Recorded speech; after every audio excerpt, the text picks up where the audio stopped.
बच्चों good morning. आज मैं आप लोगों को रेशम के तंतुओं की भौतिक विशेषताएं बताऊंगी।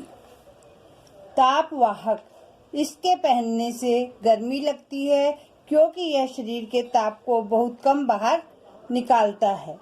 ताप का प्रभाव, गर्म पानी, तेज धूप, तेज प्रेस से इसके तंतु कमजोर हो जाते हैं क्योंकि इसमें ताप सहन करने की शक्ति बहुत कम होती है। लंबाई 805 मीटर से 1200 मीटर होती है। रचना चमकदार दोहरे धागे से मिलकर बना है। रगड़ने का प्रभाव, रेशम को रगड़ने से चमक नष्ट हो जाती है।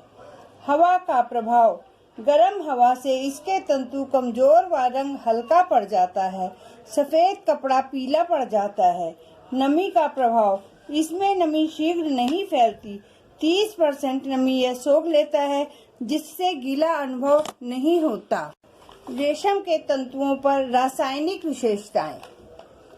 अमल का प्रभाव, अमल से इसमें चमक आती है परंतु अमल का गाढ़ा घोल रेशम को जला देता है और साथ ही चमक भी नष्ट हो जाती है। क्षार का प्रभाव, क्षार का प्रभाव रेशम पर हानिकारक होता है। कास्टिक क्षार के हल्के घोल से रेशम खराब हो जाता है, चमक समाप्त हो जाती है। सिकुड़न, गीला होने पर इसके तंतु ना तो फैलते हैं ना ही सिकुड़ते हैं। रंगों का प्रभाव, रेशम पर रंग बहुत ही शीघ्र चढ़ता है। रगड़ने का प्रभाव, रेशम को रगड़ने से चमक नष्ट हो जाती है। असली रेशम की पहचान, सज्जी के घोल में उबालने पर रेशम गल जाता है। असली रेशम जलाने पर बालों के जलने जैसी गंध आती है। असली रेशम में अधिक सिलवटें नहीं पड़ती। जलाने पर रेशम की काली काली गोली सी बन जाती है। तो बच्चों, मैंने आपको रेशम के तंतुओं के बारे में, तंतु कैसे प्राप्त होते हैं, उनकी भौतिक विशेषताएं तथा उनकी रासायनिक विशेषताएं समझाई। अब मैं आप लोगों को ऊन के बारे में समझाऊंगी। ऊनी रेशों की प्राप्ति पशु द्वारा ही होती है।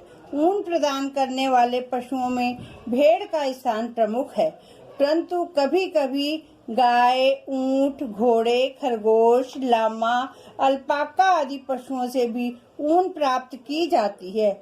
मोरिनो जाति की भेड़ों से सबसे अच्छी ऊन के रेशे प्राप्त होते हैं। उत्तम ऊन प्रायः जीवित भेड़ों द्वारा ही प्राप्त होती है। यदि भेड़ों से ऊन प्राप्त करनी हो तो इनको विशेष रीति से पालना पड़ता है। ऊन की किस्म पर भेड़ों के स्वास्थ्य, प्रदेश की जलवायु तथा भेड़ों के भोजन का प्रभाव भी पड़ता है। किसी स्थान की भेड़ का ऊन कड़ा तथा किसी स्थान की भेड़ का ऊन नरम होता है। कहीं लंबी रेशों वाली ऊन की भेड़ें मिलती हैं तो कहीं छोटी रेशे वाली भेड़ें मिलती हैं। भेड़ के मेमनों में सर्वोत्तम ऊन मिलती है। ऊन के तंतु हीन उष्णता वाहक होते हैं, इसी कारण ये शरद ऋतु या ठंडे स्थानों के लिए उपयोगी होते हैं। विभिन्न श्रेणी व लंबाई के ऊनी तंतु भिन्न भिन्न प्रकार के बुने जाने पर विविध प्रकार के वस्त्र बनाते हैं। उत्पादन क्षेत्र, यूरोप, स्पेन, न्यूजीलैंड, दक्षिणी अमेरिका।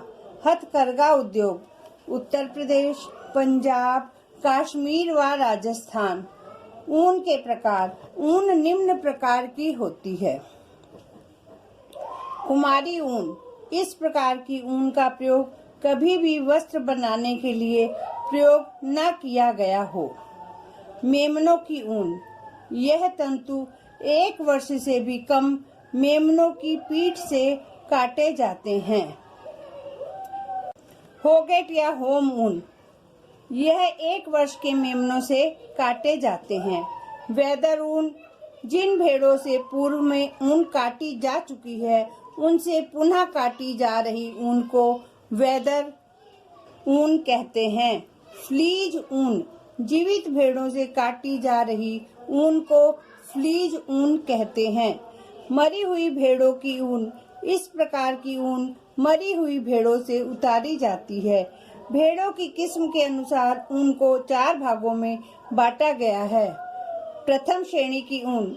उत्तम श्रेणी की ऊन हमें ऑस्ट्रेलिया की मोरिनो जाति की भेड़ से प्राप्त होती है। इनके रेशों की लंबाई 2 सेंटीमीटर से 14 सेंटीमीटर तक होती है। ये रेशे महीन, मजबूत तथा सूक्ष्म होते हैं। तुर्किस्तान की अंगोरा बकरी व कश्मीर तथा तिब्बत की बकरियों से भी उत्तम श्रेणी की ऊन प्राप्त होती है। भेड़ के मेमनों तथा अंगोरा बकरियों से सर्वोत्तम किस्म की ऊन प्राप्त की जाती है, जिसे पश्मीना कहते हैं।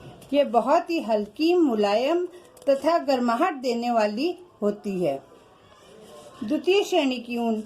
इस ऊन के रेशे 5 सेंटीमीटर से 10 सेंटीमीटर तक लंबे होते हैं। इनमें बहुत अधिक रेशे नहीं होते। इनके रेशे में कुछ घुमाव अवश्य होता है। ये रेशे मजबूत तथा चिकने होते हैं। तृतीय श्रेणी की ऊन।